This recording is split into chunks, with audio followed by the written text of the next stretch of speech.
Então, só fazendo aqui bem rápido, até chegar lá em fusos, né? É que algumas questões aqui de revisão a respeito de cartografia, tipos de mapa, projeção cartográfica, né? Isso aí eu acho que vai ser muito importante para vocês. Então, na primeira, sobre técnica e projeção de mapa, assinale o que for incorreto. Aí vem aqui, ó, letra D. Que aí eu já vou passando aqui para ficar mais rápido até a gente chegar em fuso. A legenda é a parte de um mapa responsável por apontar a proporção entre a superfície real e a representação gráfica dessa superfície. Isso não é legenda, isso é o quê, gente?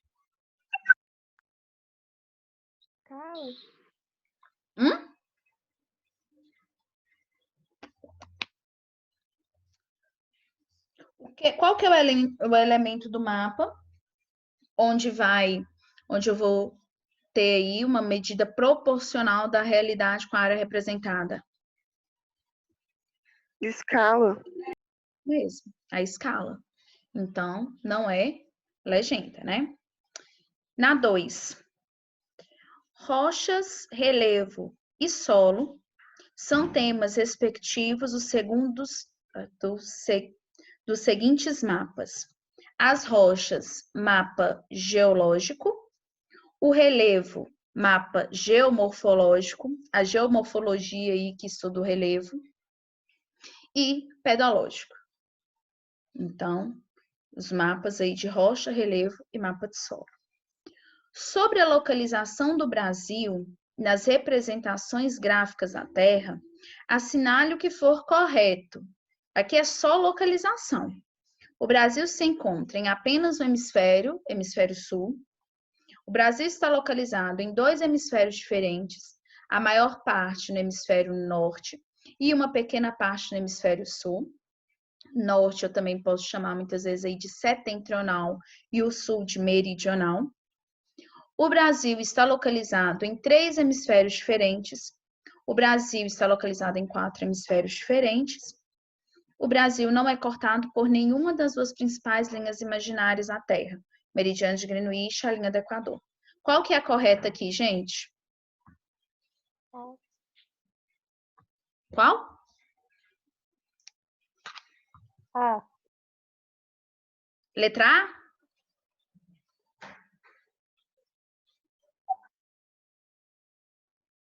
Vocês falaram a letra A aí?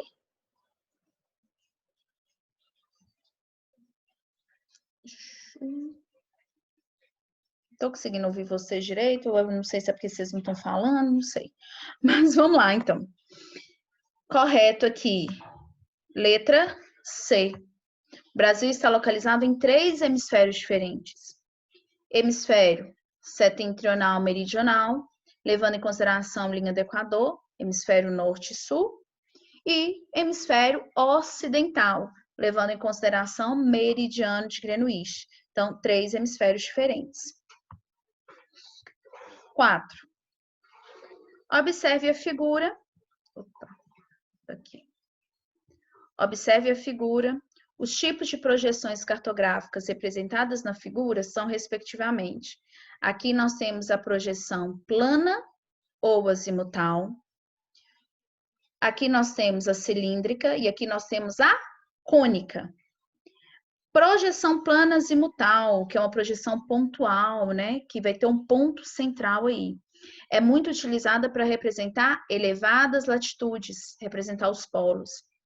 Quanto mais próximo aí do ponto central, menos distorção. À medida que eu vou afastando desse ponto, mais distorção. Projeção cilíndrica. As áreas menos distorcidas são as áreas próximas à linha do Equador. Então, as áreas de baixas latitudes vão ser áreas com menor distorção. Quanto mais eu vou para as áreas de mais latitude, mais distorcido. A projeção cônica, eu vou ter muito representado as áreas temperadas, as áreas de médias latitudes, que são as áreas menos distorcidas aí. Então, por isso que muitas vezes os mapas com projeção cônica, eu vou estar falando muitas vezes só ou do hemisfério norte ou do hemisfério sul. Então, esses são os 3 tipos de projeção. Então, azimutal, cilíndrica e cônica. É lógico que hoje nós vamos ter outras projeções, né? Como a anamorfose, por exemplo, e tudo mais. Mas essas são as projeções principais aí. Sempre leve em consideração que todo mapa ele vai ter uma distorção. Então, o que vai ser distorcido? É isso que é importante em cada uma dessas projeções aí. Continuando em projeção, nós temos aqui a representação do território do Reino Unido, levando em consideração, olha aqui em cima, na latitude da Groenlândia, que é uma elevada latitude, a sua localização real, né, onde que o Reino Unido está, aí na Europa, e a sua localização nas proximidades da linha do Equador. Aí pergunta o seguinte, nas representações acima do território do Reino Unido, em 3 latitudes diferentes, então, elevada, média e baixa, foi utilizada a projeção cartográfica de Peters, Lambert, Robson ou Mercator. Aqui, gente, projeção Mercator, que é uma projeção cilíndrica. As 2 principais que a gente estuda, ou é de Peters ou é de Mercator, é uma projeção cilíndrica que vai privilegiar, né, a forma dos continentes em detrimento dos seus tamanhos. Por isso que a gente vê aí que muitas vezes os países, né, que estão no hemisfério sul vão ficar um pouquinho mais desproporcionais aí, né? Levando em consideração essas 2 projeções, você tem que lembrar o seguinte, né? A primeira projeção foi de Mercator, quando a Europa estava bombando aí, né, na produção de mapas, por conta das grandes navegações. Então, ele vem tentar, né, por meio da projeção dele, colocar a Europa com uma perspectiva mais centralizada, né, e tudo mais. Sobre a projeção plano azimutal, assinale o que for correto. É uma projeção adequada para as zonas de baixas latitudes? Não. Na referida projeção, a partir da seleção de um ponto de interesse, próximo do qual haverá as maiores distorções no mapa, o cartógrafo representa os demais locais de interesse. Com o distanciamento do ponto central, que tangencia a superfície de referência, as distorções são cada vez menores. Ok, é isso aqui, que é a projeção plana ou projeção azimutal, que muitas vezes é utilizada para a gente entender os polos, conseguir ter uma visão melhor dos polos, já que as outras projeções a gente não tem essa noção. Os polos ficam muito distorcidos, tanto na cônica quanto na cilíndrica. Aqui uma questãozinha básica de escala, né? Uma questãozinha básica mais fácil aí de escala. Distâncias e áreas na superfície podem ser facilmente representadas em dimensões reduzidas por meio de cartas e mapas. Considerando-se que um determinado retângulo possui dimensões de 20 por 30 em um mapa de escala 1 por 100 mil, pode-se afirmar que, na realidade, o mesmo retângulo possui, respectivamente, dimensões e áreas de. O que vocês fariam aqui, gente? Vamos pensar o seguinte. Aqui nós temos uma escala numérica. Quando a escala numérica, né, ela não vem mostrando a medida, são a gente traz aqui em centímetros, né? Então, nós sabemos que de centímetros, pegando bem básico, né? De centímetros para quilômetros, os centímetros é uma área, a gente demonstra nos mapas como a área representada, são centímetros. Os quilômetros ou metro, a área real. No caso aqui, está querendo a área real, porque já traz nas respostas aqui, na maior parte das respostas aqui, a quilometragem, né? O quilômetro. Então, vamos lá. Se eu tenho uma escala 1 por 100 mil, é como se cada 1 centímetro no mapa equivalesse a 100 mil centímetros. Se eu transformar esses centímetros em metros, eu sei que a cada 1 centímetro equivale a 1 quilômetro. Aí fechou. 1 vezes 20, né? No caso, vai dar 20 quilômetros, 30 quilômetros, 60 mil hectares. No caso aqui, vocês nem precisam jogar lá naquelas formulazinhas de escala, não, tá? O que é importante? E escala cai muito aí nas questões de vestibulares na matemática, né? Mas o que é importante vocês saberem? Que a escala, ela vai representar tanto a área real, que a maioria das vezes é 100 km, quanto a área representada, que muitas vezes é 6 centímetros. Uma questão que vocês têm que ter em mente, que quanto maior for a minha área, menor será a minha escala, porque eu vou ter menos detalhes, já que eu estou falando de uma fração. Então, áreas menores, elas vão ser áreas mais detalhadas e a minha escala ela vai ser chamada de escala grande. A minha escala pequena é uma escala que eu preciso reduzir muito uma área. Então, nunca esqueçam dessa questão de proporção aí das escalas, tá? Aqui perguntando o que são as coordenadas geográficas. Eu vou pular essas perguntando aqui o que são as coordenadas, né? Então, linhas imaginárias que permitem localizar qualquer ponto da superfície do planeta. Então, é isso que são as coordenadas. As linhas das latitudes, das longitudes que se cruzam. E aqui, olha, a anamorfose que eu falei para vocês, né? Muito utilizada aí. E aí pede o seguinte, é correto afirmar que a técnica utilizada, que é a anamorfose, tem como objetivo oferecer a percepção imediata da proporção do fenômeno e do lugar onde ela ocorre, demonstrar a dinâmica e a velocidade da transformação dos dados, proporcionar uma dificuldade analítica ao leitor acerca da orientação espacial, questionar o senso comum, que diminui a importância dos países subdesenvolvidos nas representações cartográficas, valorizar a expressão subjetiva do cartógrafo ao romper com os diferentes tipos de projeção.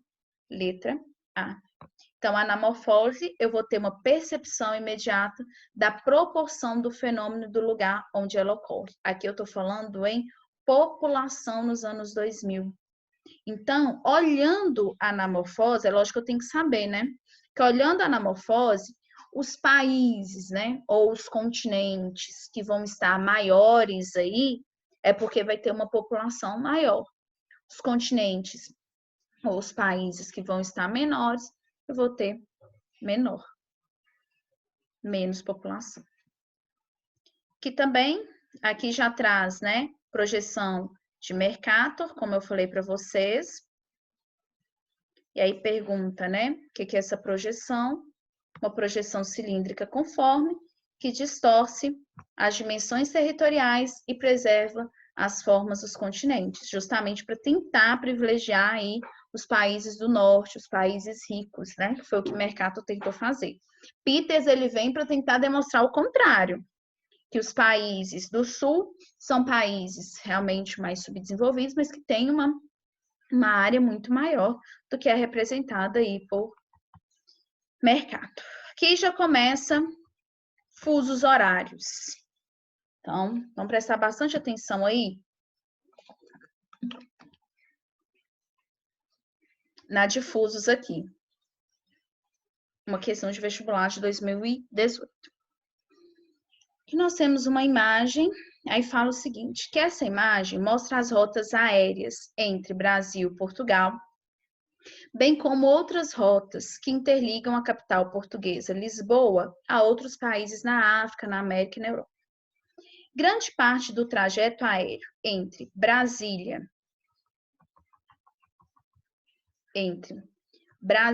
e Lisboa é feita sobre o Oceano Atlântico e o percurso demora 9 horas para ser cumprido. Em Portugal, entre os meses de março e outubro de cada ano, vige o horário de verão e os relógios são adiantados em 1 hora em relação ao fuso horário local.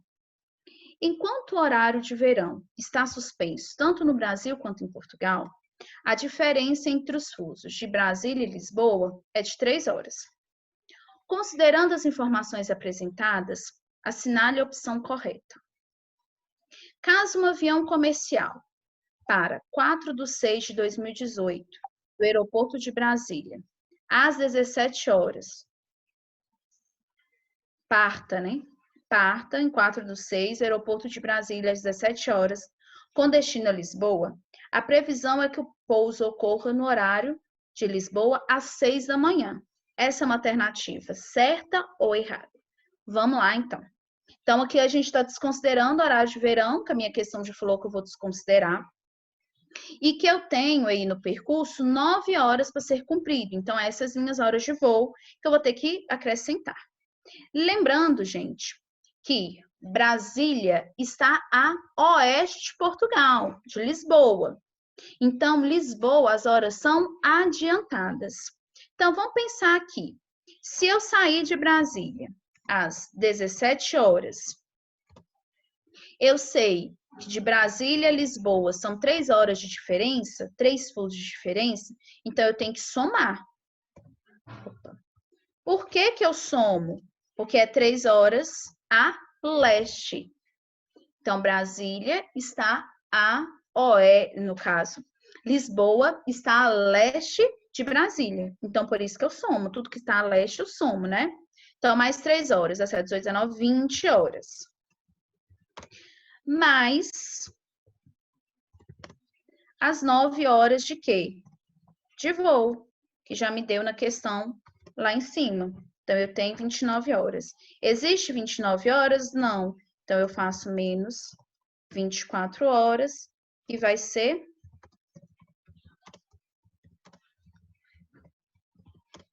5 horas da manhã. Observe que aqui vocês não precisaram dividir por 15. Por que que não precisou dividir por 15? Porque já deu a quantidade de fusos. Eu só divido por 15 quando eu não tenho essa quantidade, tá? Então, não precisou dividir por 15 e precisou de uma interpretação aqui. E o mais legal que eu achei nessa questão é que trouxe o mapinha.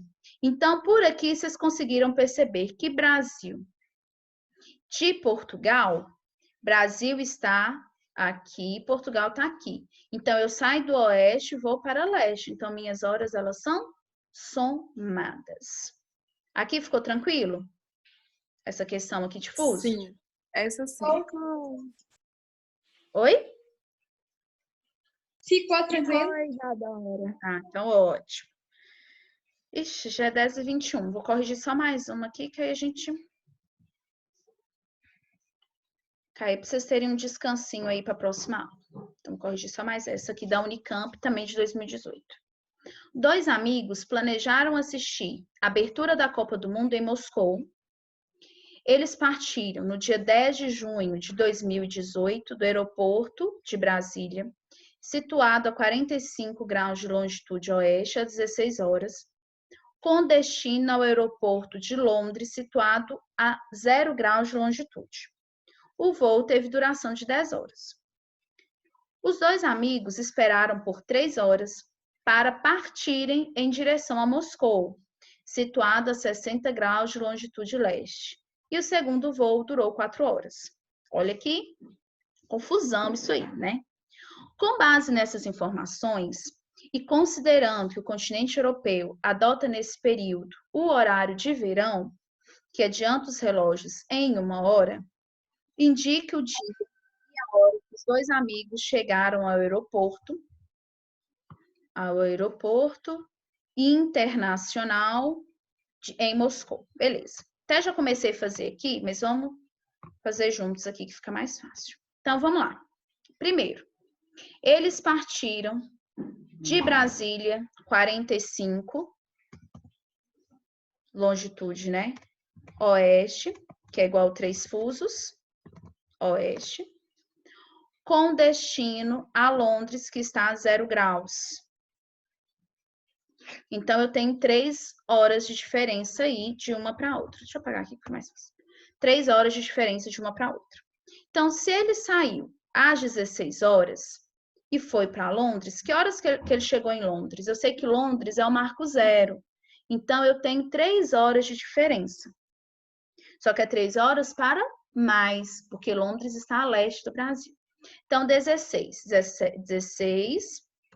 mais 3 horas, 19 horas. Então, 19 horas em Londres. Porém, eu somo com as 10 horas de voo. Então, ele saiu às 16 horas de Brasília, que em Londres era 19 horas, gastou 10 horas de voo, então 29 horas não existe, menos 24. Então, ele chegou às 5 horas da manhã, já do dia 11, né? Beleza. Os dois amigos esperaram por 3 horas lá em Londres, né? No aeroporto. Então, 8 horas da manhã. Esperaram por 3 horas para partirem em direção a Moscou, situado a 60 graus de longitude leste. Então, 60 graus é o quê? 4 horas de diferença. Então, de Londres a Moscou, eu tenho 4 horas de diferença. Para mais, porque está o quê? Em leste. Então, eu posso fazer 8 horas mais 4, 12 horas. Beleza. Então, ele saiu 8 horas de Londres, porque ele ficou 3 horas lá esperando. Então, ele saiu 8 horas de Londres e em Moscou já era 12 horas. O voo durou 4 horas, então eu faço 12 mais 4 horas de voo, que vai dar 16 horas. Acabou por aí? Não, porque lá estava no horário de verão. Então, a resposta, 17 horas do dia 11 de junho. Então, aqui vocês têm que fazer o cálculo de Brasília para Londres, depois de Londres para Moscou, sempre considerando, se eu estou indo para leste, eu sempre somo a quantidade de fusos e de horas, e depois considerando que em Moscou os relógios estavam adiantados em 1 hora, porque era horário de verão. Então, vou encerrar por aqui, tá? A aula de hoje. Semana que vem eu posso retomar aqui, tem mais umas 6 questõezinhas aqui de fuso, e aí a gente já entra no próximo capítulo. Tranquilo, Obrigada, gente? Isadora. Tranquilo. Então, Obrigada, Isadora. se vocês quiserem... Tchau, Isa. Se vocês quiserem esse material aqui, vocês até fazerem em casa as outras questões, vocês me pedem lá no grupo que eu já mando para vocês, viu? Manda lá, Isa. Manda agora já. Agora. Então, beleza. Beijo. Fique com Deus. Até a próxima aula, tá? Amém. Muito obrigada. Beijo, Luísa. Obrigada a você. Tchau. Tchau.